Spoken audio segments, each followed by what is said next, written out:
Bonjour à toutes et à tous. À nouveau, je vous remercie d'être ici présents avec nous. J'ai le grand plaisir d'accueillir avec nous Michel Comboul. Michel, vous avez été... alors vous avez eu de très nombreux titres. Hein. Vous avez été notamment ex-président du syndicat de la presse quotidienne régionale. Vous avez été aussi président de la Fédération française de la presse... de la Fédération, nationale de la presse française. Vous êtes aujourd'hui le président de la SA Hôtel et Lodge et de la SA également Epicommunication, qui est le groupe de communication de Monaco. Et à vos côtés, Geoffrey Bruyère, donc on a une autre génération, comme vous le voyez. On a la Silver Génération et la jeune génération. Geoffrey a créé en 2007 Bonne Gueule. Bonne Gueule était à la base un blog, c'est-à-dire une réunion de copains qui ont voulu écrire sur le style masculin. Le style et la mode masculine. Ce blog est devenu le premier média francophone de mode masculine. C'est aussi maintenant des e-books, des guides papier, une marque en nom propre, des collaborations avec d'autres marques telles que Aigle, et aujourd'hui 2 boutiques physiques. Hein? Donc on parle bien ici d'une évolution d'un média à une marque, et nous parlerons avec Michel Comboul de la presse, notamment de la presse magazine luxe.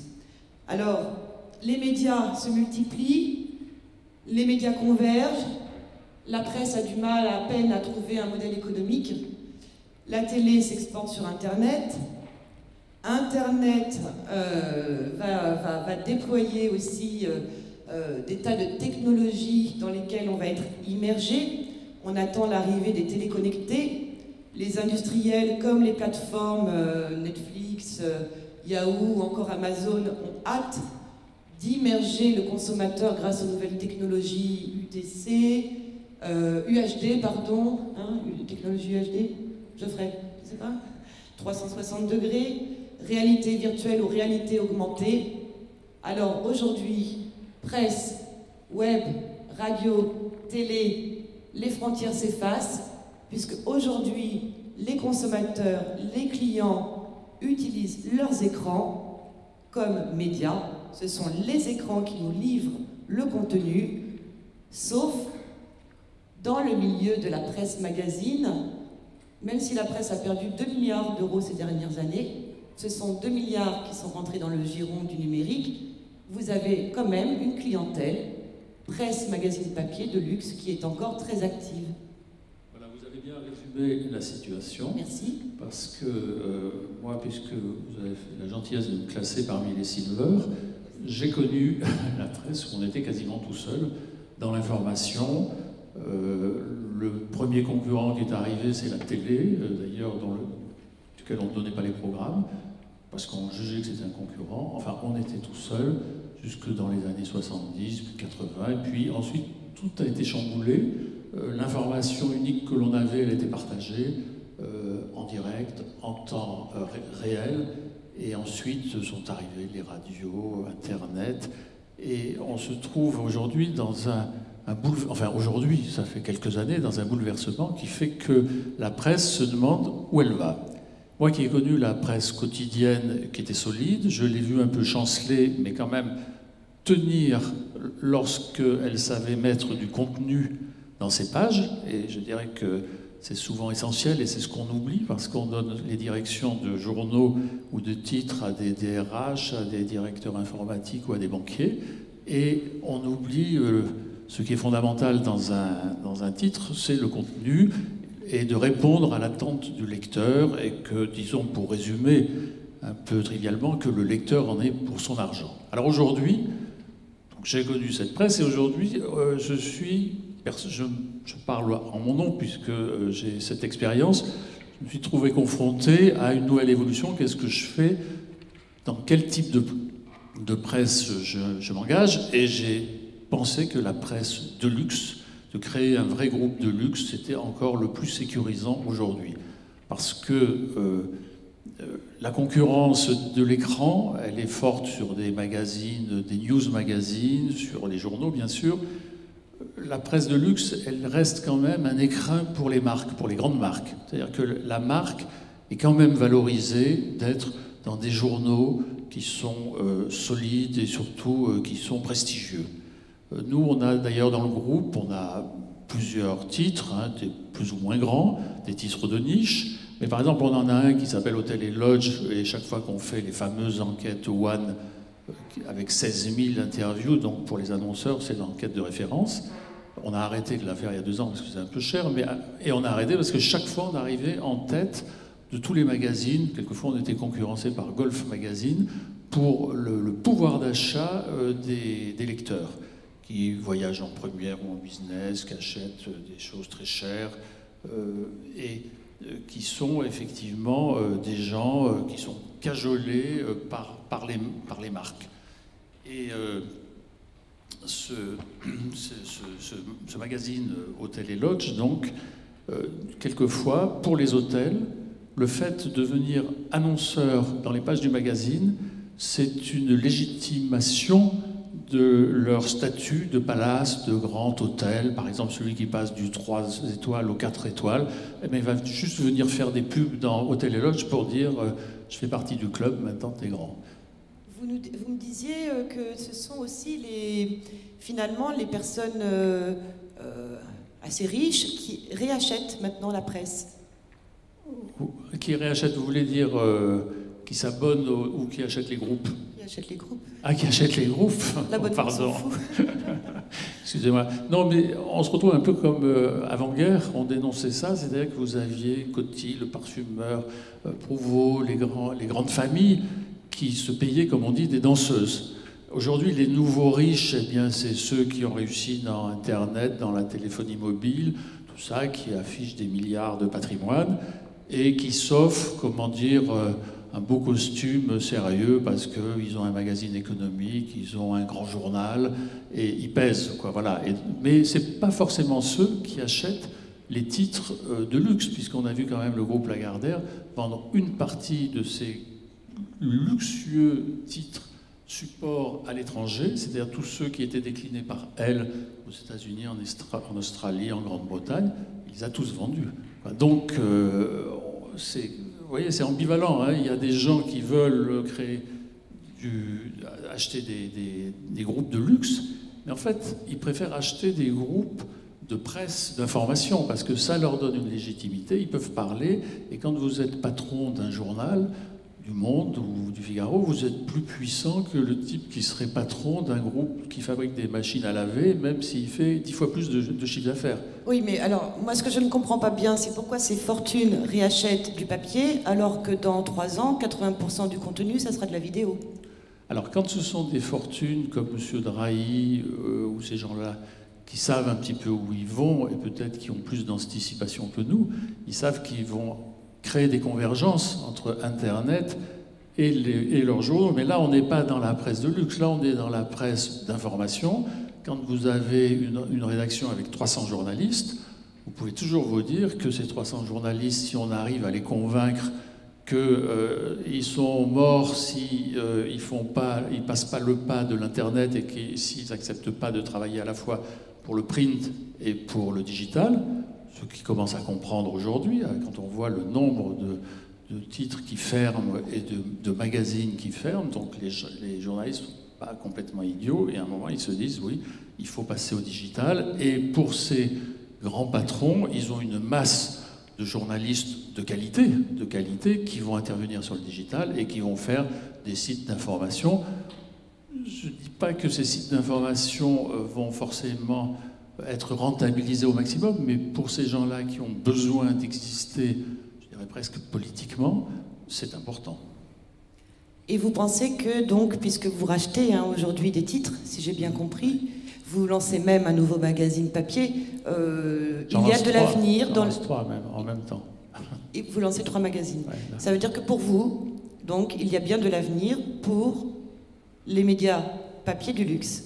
Pour le luxe. Voilà, soyons clairs, il y a de l'avenir pour les beaux magazines, les très beaux magazines, à condition qu'on sache tenir les coups. Parce que la presse, vous savez, quand on voit mon jeune personne qui est là et qui est investi totalement dans la presse, dans l'Internet, il n'a pas les coûts que nous avons. Nous, simplement, quand on imprime un magazine, c'est déjà 30% de la recette. En masse salariale, c'est 30% aussi de la recette. Et ce qu'on paye pour la diffusion au MLP c'est 56% du magazine vendu. Vous voyez bien que les équilibres sont très difficiles à atteindre. Et il faut donc avoir plusieurs titres et arriver à trouver la bonne solution pour qu'on soit rentable. Mais vous savez, nous, ça fait 5 ans qu'on existe, qu'on grandit et qu'on a eu des années difficiles aussi. Hein. Pour conclure, Michel Comboul, l'avenir de la presse luxe, la presse magazine luxe, elle a combien d'années devant elle? C'est un avenir de combien d'années à votre avis? Je crois que c'est un avenir qui n'est pas fermé, parce qu'on aura toujours un certain plaisir à avoir des magazines papier, des très beaux papiers, très belles photos et des articles un peu intéressants, plutôt intelligents. Et donc, de ce point de vue-là, si les éditeurs savent remplir cette mission, je dirais, la presse est sans fin. Pour cette partie, j'ai simplement oublié de vous citer sur Monaco, j'ai une société qui s'appelle Epic Communication, où on fait des magazines de luxe. Alors, pour les Monégasques, c'est forcément du luxe, mais également très ciblé. Et on se dit également qu'on ne voit pas la fin de notre horizon là-dessus. On pense qu'on va se développer toujours et qu'on va réussir à exister envers et contre tout. Merci beaucoup, Michel Comboul. Alors, je pense que Geoffrey va rebondir aussi un peu parce que, effectivement, alors Geoffrey, vous avez commencé par un blog, le blog Bonne Gueule. Aujourd'hui, ce sont des magasins physiques. Donc là, on a vraiment une transformation du média à la marque et non pas de la marque qui est devenue média. C'est intéressant comme transformation. Et vous éditez aussi des guides papier. Donc le papier a son rôle à jouer, on est d'accord? Oui, carrément. Le papier, c'est quelque chose qui permet de sortir en fait du bruit dans vos flux de réseaux sociaux, dans la rue, partout où vous allez, vous avez une profusion d'informations. Et finalement, il y a peut-être que 2 canaux qui permettent vraiment de sortir de ce bruit et de recréer un espace où on a l'attention du lecteur. Ça va être d'un côté le papier et de l'autre de plus en plus l'email, parce que souvent le moment où on les consulte, c'est le moment où on a du temps, on est dans les transports et un email c'est que du texte, ça bouge pas dans tous les sens, il n'y a pas des millions de pubs, donc on est concentré dessus. Alors vous avez fait un constat sur 2 points, j'aimerais bien que vous puissiez l'exprimer auprès de nous, tous et toutes. Alors bon, c'est quelque chose d'assez personnel et subjectif, mais à la base, en fait, ce qu'on a fondé, ça partait de 2 principes. Que d'un côté, en tant que jeune homme, on n'arrivait plus à trouver d'informations sur comment bien s'habiller. On ne comprenait pas en fait pourquoi les vêtements coûtaient cher et pourquoi c'était mal poli en fait de demander des justifications sur le prix quand simplement on était curieux de comprendre. Et finalement en fait on était face à une presse spécialisée qui informe de moins en moins son consommateur, qui va de plus en plus mal et elle est un peu face à ce réflexe naturel de se dire bon ben on va aider encore plus l'annonceur. Alors qu'elle devrait plutôt faire un grand saut et se dire je vais totalement m'allier avec le consommateur et peut-être développer des modèles économiques plus innovants comme les modèles autour des conférences, un peu comme le salon du luxe ici, parce qu'à la base c'est aussi issu du parcours d'une entrepreneuse des médias. Et un deuxième constat, c'est celui des marques qui peinent de plus en plus face à une profusion de l'offre dans des économies matures. Et le web, en fait, ça vient pas arranger les choses parce que les canaux d'acquisition se bouchent et s'engorgent un à un. Et aujourd'hui, que vous soyez commerçant physique ou e-commerçant, vous passez votre temps à dépenser du budget pour réacquérir les clients que vous aviez déjà. Pourquoi? Parce qu'en fait, vous n'aviez pas d'autres techniques d'acquisition que celle de dépenser de l'argent pour avoir ces visiteurs. Pour autant, en fait, en fusionnant les deux, on s'affranchit d'une très grande partie de ces problèmes parce que le média, ça devient un formidable canal d'acquisition et de rétention. Ça permet vraiment de tisser des relations profondes qui ensuite débouchent spontanément vers des ventes ou vers du trafic, vers des événements ou un million d'autres modes de monétisation innovants qu'on peut imaginer. Et puis à côté marque, eh ben, vous avez finalement un énormément trafic, un énorme vecteur de bouche-oreille qui permet vraiment de créer des relations et qui permet de s'affranchir totalement des circuits d'acquisition classiques. Donc quand on parle de convergence, vous pensez plutôt fusion? Oui, je pense pas du tout en fait qu'on est passé de média à marque. Je pense plutôt qu'on a additionné une marque à un média dans une vraie suite logique. Il y a beaucoup de business aujourd'hui qui tendent à réussir sur ce triptyque de médias, de e-commerce et de communauté. On peut penser par exemple à Ooze, qui est une des licornes sur la déco d'intérieur, mais finalement, la plupart des marques qui ont percé comme Webvans, comme Cézanne, comme Made, etc., sont des gens qui savent à la fois éditorialiser fortement leur démarche commerciale, voire même monter des éditos, comme par exemple Mr Porter et Net-à-Porter, qui ont plein de magazines. Des gens qui savent aussi parler à une communauté, à faire du marketing sur l'échelle de l'individu, pas de la masse.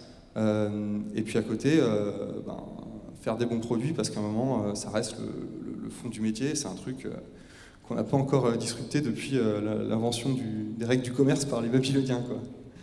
Merci. Vous vouliez rebondir sur ce que disait Geoffrey, Monsieur Comboul? Non, pas spécialement, mais je suis toujours très impressionné par ces jeunes gens-là qui pensent un peu différemment, qui pensent bien. Hein, et puis, je veux dire, votre affaire, elle a combien d'années? 10 ans? Non. C'est 9 ans de 2007. médias Ouais, voilà. et Bon, 4 ans c'est quand même pas mal. Hein. On est très admiratif quand même. Et puis, je trouve que c'est bien dit et c'est intelligent. Alors, une autre... Merci Michel pour Geoffrey. Un autre constat que l'on fait, c'est que si les écrans deviennent notre principal support, notre principal média, on parle donc de médias, on parle derrière ces écrans de Big Data. Derrière la Big Data, on a le GAFA ou le NATU, c'est ça? Donc ça veut dire quoi? Le Big Data, il est là pour personnaliser aussi complètement l'information qui va nous être délivrée. On va avoir sûrement aussi des médias finalement uniques, sans faire de jeu de mots avec le nom de ma société, hein, bien évidemment. En fait, on va avoir un média sur écran qui va nous être complètement propre, parce qu'on va nous envoyer des informations qui vont être complètement personnalisées. Comment on s'y retrouve quand on a du magazine papier? Est-ce qu'on connecte le magazine papier? Est-ce que ça va être un passage obligatoire pour vous aussi? Oui, alors, bon, nous, tous nos magazines ont leur site propre, et ces sites, on essaye effectivement d'avoir du trafic, d'avoir un peu de publicité. Enfin, il ne faut pas non plus se leurrer sur le coût d'une pub dans un magazine de luxe qui est assez cher, enfin relativement cher, et puis une pub qui passe sur les sites internet qui est quand même nettement meilleur marché. Mais c'est vrai qu'aujourd'hui, on essaye également à travers nos magazines de luxe, qui ne sont pas des journaux d'information qui se vendent à 400 000 exemplaires tous les jours. Hein. La grande différence, elle est là. Le Monde, Le Figaro, l'IB fournissent au quotidien de l'information sur leur site et se transforment en agence France Presse ou Reuters. C'est exactement ce qu'ils font pour qu'on vienne les consulter, puis qu'on regarde aussi leurs pubs. Nous, on est des mensuels, des trimestriels, c'est un petit peu différent. Donc il faut que on alimente nos sites en permanence en information, et puis qu'on arrive à offrir aux marques aussi soit de l'affiliation, soit simplement un peu mieux que des bannières, c'est-à-dire des vidéos. On peut leur fabriquer des vidéos nous-mêmes qu'elles récupèrent, qu'on peut affilier à d'autres sociétés et récupérer nous-mêmes un pourcentage. Voilà, on essaye d'augmenter nos recettes comme ça, mais aujourd'hui, même si c'est très important, ça ne représente pas encore 60-70% de notre profitabilité. Vous avez pensé à une évolution en termes de croissance, une évolution à... Aujourd'hui, hein, les titres de la presse sont tous en recul, quasiment. Sur les 322 titres, il y a une majorité de titres en recul. Et oui, dans les titres qui appartiennent aux marques, il y a 2 marques qui émergent, qui ne sont pas en recul, qui sont Mercedes, Benz et Belle Demeure. Vous avez estimé à une évolution... Non, mais ça dépend. Vous savez, nous, on a par exemple 2 titres, Résidence Décoration et Hôtel et Loges, qui sont en augmentation de 30% pour leurs recettes sur l'année dernière et 9% sur leurs ventes. Ce qui veut dire aussi que quand on essaye de faire les choses bien et vraiment s'impliquer sur le contenu, sur l'attente des lecteurs, on n'est pas mort. Et moi, je vois effectivement des titres qui baissent, qui baissent. Alors, ça dépend. Si c'est les news magazines, vous en avez qui résistent bien, ils sont meilleurs que les autres, hein, puis vous en avez qui perdent 5 ou 10% par an. Voilà. Il ne faut pas généraliser l'ensemble de la presse dans ses difficultés. Il y en a, vous regardez les Échos, par exemple, ou Challenge, c'est des journaux, des titres qui marchent bien parce qu'ils correspondent exactement. Quand vous achetez Challenge ou vous lisez le deuxième cahier des Échos, c'est exactement ce que vous voulez avoir. Bon. Maintenant, il y a d'autres magazines, vous tournez les pages et ça ne vous intéresse pas trop, parce que c'est du déjà vu, c'est pas très original, c'est pas très bien traité. Voilà. Je crois que tout est là. Si on généralise, on tue la presse, hein, en disant, bon, ben regardez, la presse a perdu 2 milliards, les journaux perdent. Quand vous regardez l'OJD, effectivement, vous voyez qu'il y a pas mal de journaux qui perdent, mais vous voyez qu'il y en a certains aussi qui gagnent, et tant mieux pour eux. Merci Michel Comboul. Geoffrey, je vous voyais acquiescer tout à l'heure. Il y a de l'avenir, quel avenir pour les médias finalement, de luxe, à votre avis? Oui, il n'y a vraiment pas de fatalisme à avoir. En fait, si on prend le spectre des médias, on constate effectivement une baisse sur ce secteur, mais c'est aussi parce que la valeur de médias en tant que telle, elle se déporte sur plein d'autres acteurs. Maintenant, les marques sont des médias, les lecteurs sont eux-mêmes des médias sur les réseaux sociaux. Le truc qui n'a pas changé, c'est la relation humaine en fait. Et finalement, peu importe le canal, elle existera toujours. Et tant que le consommateur recherchera un ADN fort, une relation forte, organique avec une marque, la question c'est pas le canal en fait, c'est la teneur en fait de cette relation. Et c'est ce que les médias comme les marques doivent chercher à créer de plus en plus, nouer des vraies relations, plutôt que de simplement vouloir à tout prix pousser du produit ou pousser de l'annonceur. Merci beaucoup Geoffrey. Je pense qu'on va pouvoir passer aux questions de la salle. Alors je vais même vous proposer beaucoup mieux. Vous allez poser les questions aux intervenants dans le jardin, puisqu'on va enchaîner avec la pause maintenant, si vous voulez bien. Et vous allez pouvoir faire une jolie rencontre dans le jardin. Merci pour votre attention. Je voudrais qu'on remercie Catherine Zunik et ses invités, s'il vous plaît, cet après-midi.